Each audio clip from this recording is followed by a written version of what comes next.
فرمایا وہ لوگ جو اپنا مال اللہ کی راہ میں خرچ کرتے ہیں ان کی مثال اس دانے جیسی ہے جس میں سے 7 بالیاں نکلیں اور ہر بالی میں سے 100 دانے ہوں۔ اللہ جسے چاہے بڑھا چڑھا کر دے اور اللہ تعالیٰ کشادگی والا اور علم والا ہے۔ جو لوگ اپنا مال اللہ کی راہ میں خرچ کرتے ہیں پھر اس کے بعد نہ تو وہ احسان جتاتے ہیں اور نہ ایذا دیتے ہیں، ان کا اجر ان کے رب کے پاس ہے، ان پر نہ تو کچھ خوف ہوگا اور نہ وہ اداس ہوں گے۔ اللہ کے رستے میں کسی غریب کے ہاتھ میں نہیں آپ دیتے، اللہ کے ہاتھ میں جاتا ہے۔ حضرت عائشہ صدیقہ جب کوئی درم دیتی تو اس کو خوشبو لگاتی، کیونکہ اللہ کے نبی نے کہا تھا وہ اس غریب کے ہاتھ پہ پڑنے سے پہلے آپ کے ہاتھ، اللہ کے ہاتھ میں پڑتا ہے۔ یہ صحابہ کرام اور حضرت عثمان غنی نے جو دیا نا وہ اللہ کو دیتے تھے، اس لیے دل کھول کے دیتے تھے۔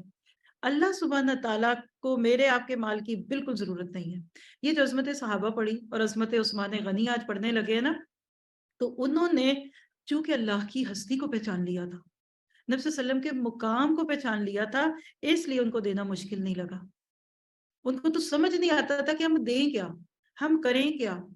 وہ اپنی مصلحتوں کو قربان کر کے دین کی طرف بڑھے، انہوں نے سنجیدگی کے ساتھ دین کو اپنایا تھا۔ اور یہ جو صدقہ کا لفظ ہے نا، صدقہ سے ہے، سچ، آئی ایم سیریس۔ جس چیز کی آپ کو ورتھ پتا ہوتی ہے آپ اس پہ خوشی سے لگاتے ہیں۔ جس کو دین کی ورتھ پتا ہے، جس کو اسلام کی ورتھ پتا ہے، پھر وہ اس بارے میں کنجوسی نہیں کر سکتا۔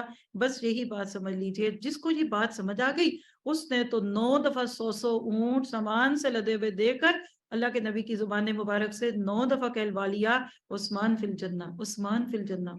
انہوں نے کنواں خرید کے 20,000 روپے میں سودا اپنے لیے فائدے کا کر لیا، اور انہوں نے وہ باغ راستوں میں اللہ کے دے کے آج تک حرم کی توسیع میں اپنا حصہ ڈال دیا۔ اللہ سے یہ دعا کریں، میں نے سوچا تھا آج کے پارے کے ساتھ یہ دعا کراؤں گی کہ اللہ اگر تو نے دولت ہمیں عثمان جیسی دی ہے نا، غنی رضی اللہ عنہ، تو اللہ ہمیں دل بھی عثمان غنی کا دے۔ ہمارے ایک بردر ہیں وہ یہ دعا کرتے ہیں اور بڑی اچھی لگتی ہے ان کے منہ سے کہ اللہ اگر دولت دے تو دل بھی عثمان جیسا دے۔